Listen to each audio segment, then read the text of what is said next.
quand les premiers chrétiens ouvraient la Bible de Genèse, le livre de Genèse, déjà dans le 3e verset, ils entendaient en grec, ils lisaient en grec, parce que c'est comme ça qu'ils lisaient l'Ancien Testament, « Geneteto phos », que la lumière soit. Parce que c'est très dans l'Antiquité, moi j'ai vécu ça en Côte d'Ivoire, où j'ai vécu 4 ans sans courant électrique, donc je vivais avec les bougies. Cette signification de la lumière dans les ténèbres est beaucoup plus forte que pour nous, mais peu importe.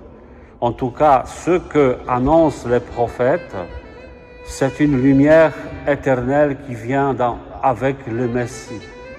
C'est une illumination ultime de l'humanité par l'élu envoyé de Dieu. Donc, quand, pendant la présentation au temple, n'est-ce pas, Marie avec Joseph arrive 40 jours après la naissance, pendant la nativité du Christ, déjà, les bergers dans les champs étaient aveuglés par une lumière céleste des anges. Quand il apporte Jésus,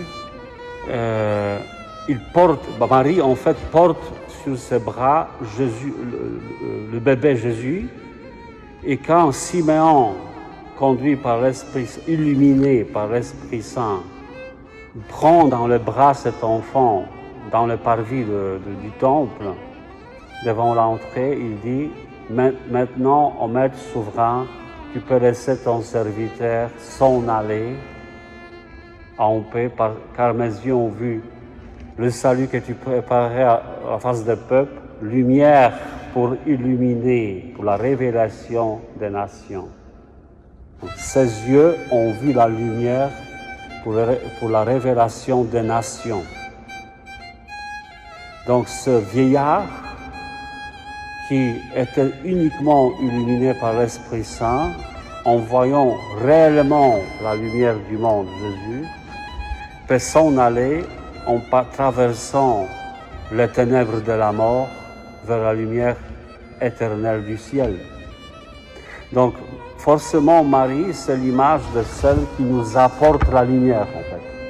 Voilà. Et c'est ça le sens même de cette messe de l'Avent, une messe matinale de l'aube, de l'aurore, pour fêter Marie, porteuse de la lumière, phosphora en grec, celle qui porte la lumière. C'est Jésus, Marie est comme candélabre de la lumière éternelle. Et normalement, pendant l'Avent, on doit avoir une bougie mariale qui représente cette Vierge qui nous apporte la lumière. Et il est peut-être parfois, voilà, pour finir, peut-être il est bénéfique que nous entrions dans la prière plutôt contemplative et méditative dans les ténèbres. En fait, notre âme, elle est ténébreuse, mais pas seulement, c'est-à-dire l'âme est plongée dans cette nuée où on ne voit pas grand-chose.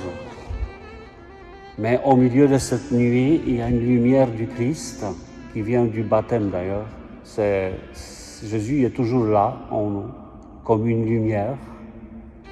Et là, tout effort spirituel consiste à dégager un peu le brouillard pour voir plus clair.